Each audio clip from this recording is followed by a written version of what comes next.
there was one movie that would make me leave my house and go back to the theater, it's probably this right here. I would buy a hazmat suit off eBay before I went, but either way, I would go. All right, guys, so rather than give you a disingenuous trailer reaction because I already watched this, what I want to do is watch it with you guys and break it down as I go rather than just look at my screen and make exaggerated faces for 2 minutes. So let's watch the trailer together. Grab some popcorn. Here we go.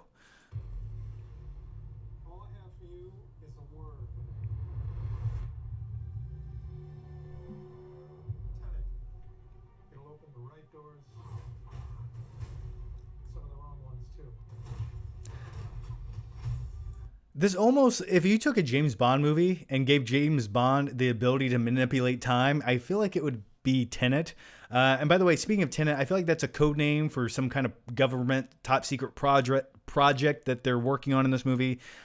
Just some theories. Use it carefully.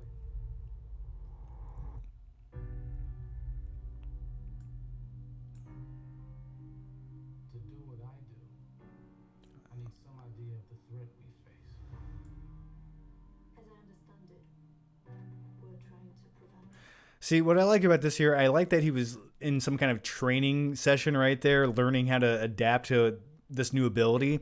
And once again, I'm so curious how this ability or how to manipulate time actually works. And right here, they're actually opening up these little top secret drawers that remind me of like my grandparents' junk drawer in their kitchen, where you open it up and it's like a whole bunch of sporks and straws and like broken little metal things and rubber bands. And that's somehow these factor into manipulating time. I love it. I'm not saying I'm getting here. Something worse. I gather you have an interest in a certain Russian national.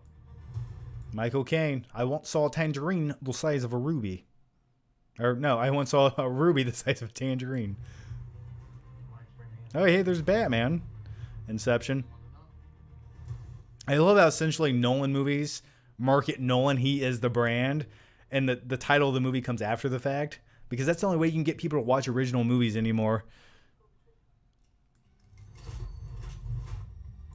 You're not shooting the bullet, you're catching it. That's really fascinating. You're not shooting the bullet, you're catching it.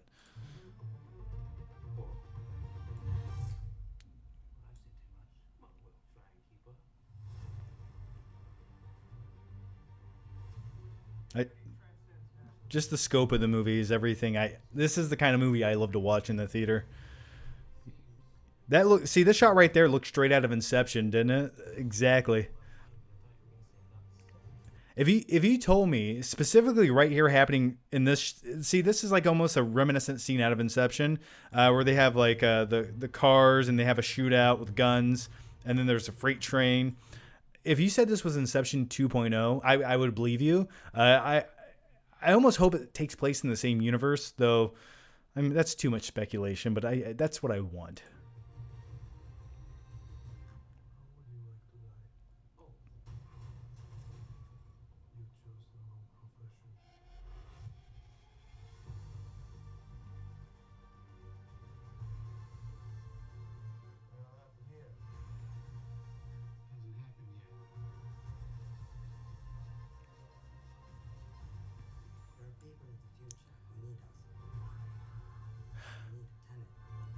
I'm curious what's going down with this orchestra scene with everyone in attendance essentially falling asleep and passing out. Maybe it was just boring. I don't know. But yeah, I'm really curious why everyone's falling asleep there. Explosions. You gotta have explosions.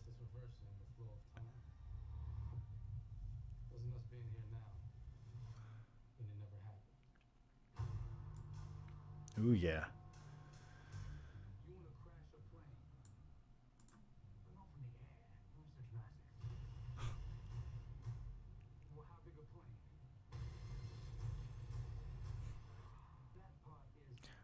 I wonder why they have to crash a plane. Because it makes for a better trailer, that's why. That plane crash sequence also reminds me of Casino Royale, where James Bond has to stop a large plane just like that from crashing into a hangar, except this would be the aftermath if he failed. It looks identical. But yeah, coming to theaters, 70 millimeter IMAX. Yeah, this is the type of movie that you can never watch at home. You can't watch movies like this on VOD. You had to go to the theater to experience that. I'm looking forward to it. I know Hans Zimmer didn't do the score to this film, even though it sounds very reminiscent to Hans Zimmer, the loud bomb noises, because Hans Zimmer wanted to go do the film Dune, because it's one of his favorite novels. But yeah, this looks like a Nolan movie, and that's good.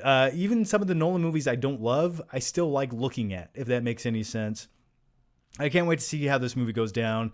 I have a theory that the end of the movie starts at the beginning of the movie, thus everything happening after the fact doesn't really matter because they change time and manipulate it to such where we will experience a 2.5 hour movie where nothing actually mattered because the sequence of events come after the fact at the beginning of the movie where they alter everything happening after it. Does that make any sense?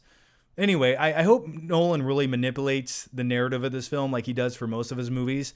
He doesn't like to tell films in chronological order. So this looks like the perfect excuse to completely just twist and turn everything. Essentially, if your head hurt after watching Inception for the first time, Nolan was like, hold my beer, watch Tenet. So yeah, I can't wait to see how it goes down. Let me know what you guys think about the trailer Tenet down below in the comments section. Give me some of your conspiracy theories. As always, guys, make sure you watch my last video. It's a brand new Flick Trip video. I went to Best Buy and Walmart. I got a brand new drone. It's probably the most epic Flick Trip ever made. I'll put a link to that video down below. I think you guys will enjoy it. And also, I did a brand new live stream answering your questions and talking about movies a few days ago over on my second channel, John Flickinger. As always, guys, thanks for watching. Make sure you subscribe. That way, I can see you next time.